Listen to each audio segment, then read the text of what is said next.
हा प्रश्नातून जन्माला आला महागाई भत्ता. महागाई वाढेल तेव्हा पगारातही वाढ झाली पाहिजे, नाहीतर कामगारांचं आयुष्य दररोज संकुचित होऊन जाईल. हा विचार त्या काळात क्रांतिकारक होता, कारण पहिल्यांदा सरकारने मान्य केलं महागाईचा भार फक्त कामगारानेच उचलायचा नाही. बाबासाहेबांनी एक अत्यंत महत्वाचा आर्थिक अन्याय उघड केला. पूर्वी कामगाराला आठवड्याच्या हिशोबाने पगार मिळायचा. 52 आठवडे म्हणजे पूर्ण वर्षाचा पगार. पण इंग्रजांनी मासिक पगार पद्धत सुरू केली. 12 महिने म्हणजे फक्त 48 आठवडे. याचा अर्थ कामगारांचा 1 महिन्याचा पगार चुपचाप कापला गेला.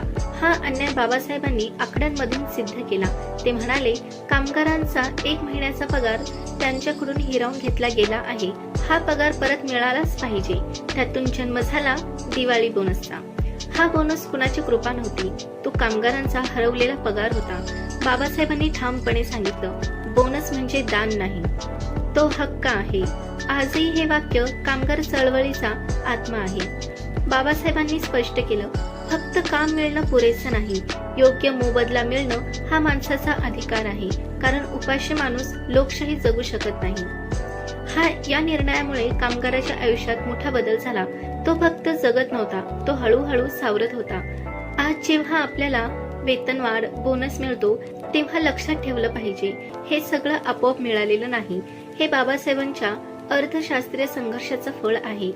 जय भीम, जय संविधान.